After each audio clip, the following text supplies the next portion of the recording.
Quality और consistent performance के लिए सिर्फ सिल्वर पंप्स एंड मोटर्स, नाम याद रखना। મહેસાણાના કડીમાં ઠગાઈ કરનાર દંપતીને જામીન ન મળ્યા તો ઠગ દંપતીની જામીન અરજી સેશન્સ કોર્ટે ફગાવી છે। બનેવી સાથે મળીને શિક્ષક દંપતી 8.5 કરોડની ઠગાઈ આચરી હતી।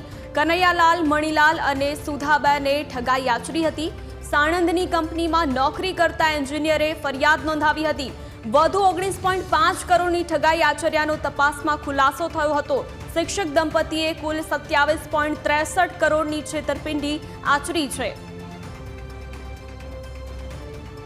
તો મહેસાણાના કડીમાં ઠગાઈ કરનાર દંપતીને જામીન નથી મળ્યા। ઠગ દંપતીની જામીન અરજી સેશન્સ કોર્ટે ફગાવી દીધી છે।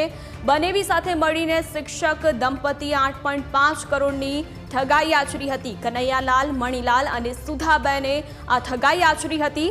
સાણંદની કંપનીમાં નોકરી કરતા એન્જિનિયરે આ લોકો સામે ફરિયાદ નોંધાવી હતી। વધુ 19.5 કરોડની ઠગાઈ આચર્યાનો પણ તપાસ દરમિયાન ખુલાસો થયો હતો। શિક્ષક દંપતીએ કુલ 27.63 કરોડની છેતરપિંડી આચરી હોવાની જે વિગત છે તે સામે આવી છે। ઠગાઈની આ ઘટના છે। મહેસાણાના કડીમાં ઠગાઈ કરનાર દંપતી, તેમને જામીન નથી મળ્યા। કોર્ટ દ્વારા જામીન નથી આપવામાં આવ્યા। ઠગ દંપતીની જામીન અરજી સેશન્સ કોર્ટે ફગાવી દીધી છે।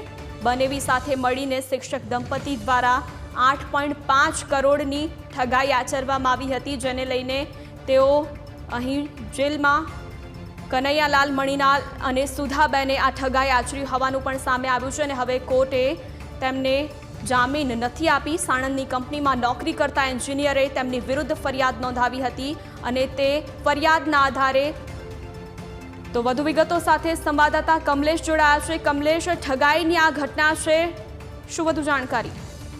કડીમાં શિક્ષક દંપતી કનૈયાલાલ, મણીલાલ પટેલ, તેમના પત્ની સુધાબેન પટેલ અને તેમના બનેવી કનૈયાલાલ સાકાભાઈ પટેલ, આ 3 જણાએ ભેગા થઈને વિવિધ વ્યક્તિઓને વિવિધ સ્કીમોમાં રોકાણ કરાવવાની લાલચ આપી કરોડો રૂપિયાની ઠગાઈ આચરી હતી।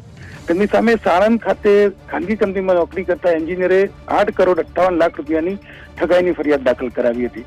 ત્યારબાદ મહેસાણા પોલીસની તપાસમાં વધુ 19 કરોડ રૂપિયાની ઠગાઈ થઈ હોવાનો ખુલાસો થયો હતો। આમ ઠગાઈનો આંક 27 કરોડને વટાવી ગયો છે। ત્યારે આ કેસમાં ધરપકડથી બચવા માટે જે દંપતી છે તેમના બનેવી કનૈયાલાલ સાકાભાઈએ મહેસાણા સેશન્સ કોર્ટમાં આગોતરા જામીન અરજી દાખલ કરી હતી, જે મુખ્ય જિલ્લા સરકારી વકીલ વિજય બારોટની દલીલ આધારે સેશન્સ કોર્ટ દ્વારા અરજી ફગાવી દેવામાં આવી છે। જી કમલેશ, આભાર આપનો જાણકારી માટે।